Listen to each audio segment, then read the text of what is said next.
Back Jayalalithaa మరణంపై ఉన్న అనుమానాల్ని నివృత్తి చేసే పనిలో ఉన్నారు చెన్నై అపోలో డాక్టర్లు రిచర్డ్ బేలేతో కలిసి ప్రెస్ మీట్ నిర్వహించి జయలలిత డెత్ కు సంబంధించిన డీటెయిల్స్ వెల్లడిస్తున్నారు. వాళ్ళు ఏమన్నారో ఒకసారి విందాం. People who are waiting outside and discuss with them or tell them what was it, whether bulletins were issued. So that is the question. I think there are a number. Please. There are a number of separate issues here. Now, I am not from here. I'm completely independent. I was asked to come and provide some help. I was not there for everything that happened, and there are elements of detail that I cannot possibly answer. However, I have a pretty good idea of what the process was. I was there to a large degree at the beginning, and during the period of time that I wasn't, I was in touch from a distance. And I can tell you that the process of care that was followed here was perfectly straightforward. There was no conspiracy, nothing strange happened. As you have heard, she got a severe infection. It was in her blood. It affected her heart. She became acutely unwell. She was brought to hospital. Her condition was stabilized and improved for a while. It then deteriorated again. She was put on a ventilator. She had a lot of supportive care with a lot of input from many doctors. She started to improve. She had a tracheostomy. She was woken up. She continued to improve and have increasing physiotherapy and was doing well and looked as if she was recovering. And then she had an unexpected catastrophic cardiac arrest, as you have heard, and tragically died. That is what happened here. Doctor, one question.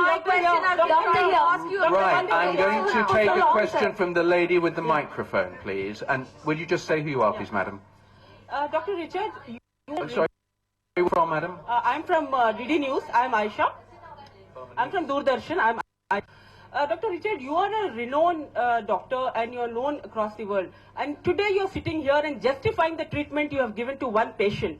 Have you come across a case like this in your life earlier? And still the replies are unconvincing, Why is it that, somebody like you who has treated a patient, but still you're justifying this case. And even the replies are not convincing to the people. So what is your experience out of this entire case? How do you look at this entire experience of handling this case? So madam, what is it that we're saying that's unconvincing? Just help me with that, please. Well, there are so many questions arising. There are sub-questions arising. What happened in the last few days? There's so many things you answered. Even then there are questions related to that. So have you ever justified your patient like this before in your life? So of course, this is a most extraordinary situation.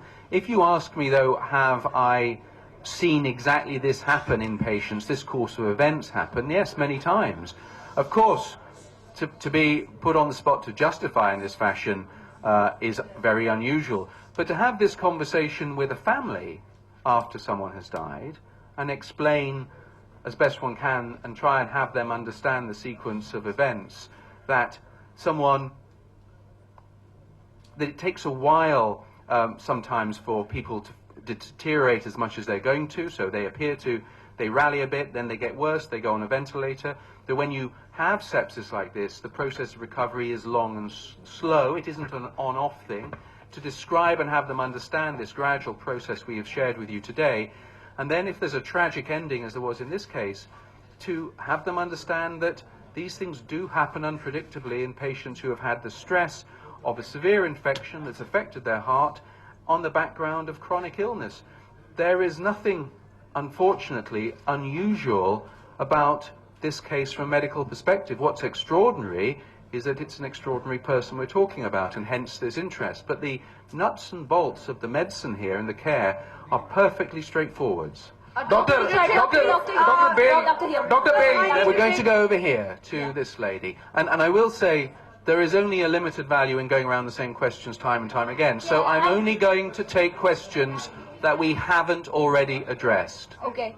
While considering a case, Honorable High Court, Madras High Court was observing that if suspicions are being raised, then why don't we exhume the body of late Jayalalithaa? As a medical team, anyone in the medical team, how do you react to such an observation? I would say it's ridiculous. Doctor, can you please take my question? Dr. Beale, my question to you. One of the politicians, Mr. Vaiko, he said he came and collected your visiting card. Did you give your visiting card to him? I did have the privilege of meeting Mr. Vaiko, and of course I'm very happy to give people my card if when I meet them. Doctor, doctor, I'm going to take a question from the front here.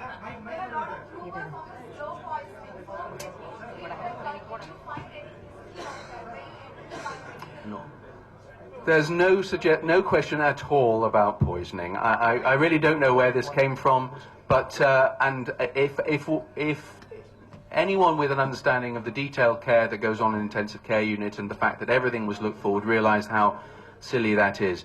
It's clear what the disease process was. There's nothing mysterious about it, and she was looked after and monitored in the highest fidelity, and the poisoning thing is nonsense. doctor, what were the interactions you had with Mrs. Sasikala? Dr. Beale, I have a question which is not.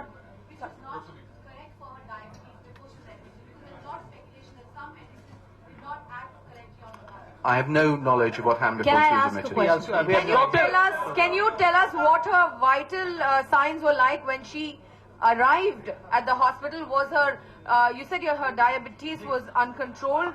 I'm afraid we've given as much information, as much detail as we're prepared to give on that. Doctor, your interactions with Mrs. Sasikala Natarajan. I'm going to go over there, please. Was a apnea test done before you finally decided to declare? Was that necessary? No, okay, let me clarify that a little bit. Because She had a cardiac death. So once someone has a cardiac death, that's death. So we don't have to do apnea test at all. She had no heartbeat. So that's some of the rumors that was going around. So I just wanted to... Doctor, your interactions with Mrs. Sasikala Natarajan, any of you can answer this. Sorry, say that again. Your interactions with Mrs. Sasikala Natarajan. Yes, so I met Mrs. Sasikala on a number of occasions, both as the close friend and confidant of the Honourable late Chief Minister, and when she was in the room and elsewhere. I can say that she was present much of the time and was closely engaged in the care in a very caring and supportive manner. Sir, Balaji sir. Sir, Balaji sir. Sir, பிரேத பரிசோதனை செய்யப்பட்டதா sir? I'm going to பிரேத பரிசோதனை செய்யப்பட்டதா? go to this gentleman who has his hand up here. பிரேத பரிசோதனை sir. No postmortem done. Please. இந்த ஃபியூச்சர்ல வந்து விசாரணைக்கு அழைத்தா Sorry, sir. I'll come to you in a moment. I'm going to this gentleman.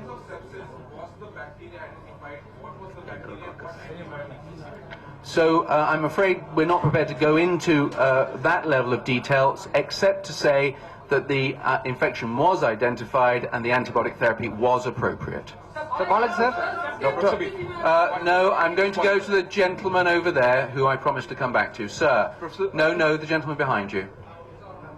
Sir, இன்னைக்கு தமிழ்நாட்டுல எல்லாருக்குமே இருக்க சந்தேகம் என்னன்னா, முதலமைச்சர் வந்து முன்னாள் முதலமைச்சர் வந்து டிசம்பர் 5ஆம் தேதி இறக்கல, அதுக்கு முன்னாடியே இறந்துட்டாங்க, அதுக்காக தான் பதப்படுத்தப்பட்டதுன்னு சொல்லி மக்களோட சந்தேகம்.